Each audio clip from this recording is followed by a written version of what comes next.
റമദാനിൽ സൗദിയിൽ പള്ളികളിൽ ഭജനമിരിക്കാൻ ഉദ്ദേശിക്കുന്നവർ രേഖാമൂലമുള്ള അനുമതി വാങ്ങണമെന്ന് സൗദി മതകാര്യ വിഭാഗം ആവശ്യപ്പെട്ടു. ഹറം പള്ളിയുടെ പവിത്രത എല്ലാ വിശ്വാസികളും കാത്തുസൂക്ഷിക്കണമെന്ന് ഹറംകാര്യ വിഭാഗം മേധാവി അബ്ദുറഹ്മാൻ അൽ സുദൈസ് അഭ്യർത്ഥിച്ചു.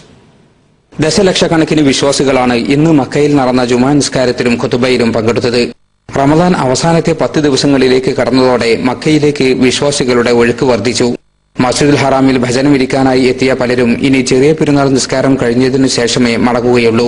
പള്ളികളിൽ 24 മണിക്കൂറിൽ കൂടുതൽ എയ്തികാഫ് എന്ന ഭജനമിരിക്കാൻ ആഗ്രഹിക്കുന്നവർ നിശ്ചിത അപേക്ഷാ ഫോറം പൂരിപ്പിച്ച് പള്ളി നടത്തിപ്പുകാരെ ഏൽപ്പിക്കണമെന്ന് മതകാര്യ വിഭാഗം നിർദ്ദേശിച്ചു. കൂട്ടത്തിൽ ഫോട്ടോയും ID കാർഡിന്റെ കോപ്പിയും ഏൽപ്പിക്കണം. പള്ളിയിൽ നിന്ന് ലഭിക്കുന്ന രജിസ്ട്രേഷൻ കാർഡ് എയ്തികാഫ് അവസാനിക്കുന്നതുവരെ കയ്യിൽ കരുതണം.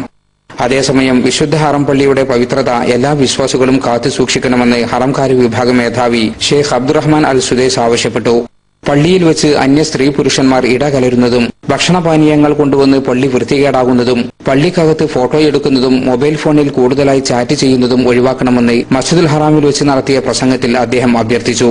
സ്ത്രീകൾ പള്ളിയിലേക്ക് പോകുന്നതിനെ നിങ്ങൾ തടയരുത്, എന്നാൽ സ്ത്രീകൾക്ക് ഏറ്റവും ഉത്തമം അവരുടെ വീടുകളാണ് എന്ന പ്രവാചക വചനം ഓർമ്മിപ്പിച്ച സുദൈസ് സ്ത്രീകൾ കഴിയുന്നതും വീട്ടിൽ നിന്ന് തന്നെ പ്രാർത്ഥിക്കണമെന്ന് അഭ്യർത്ഥിച്ചു. Jaleel Kannamangalam, Asianet news, Jeddah.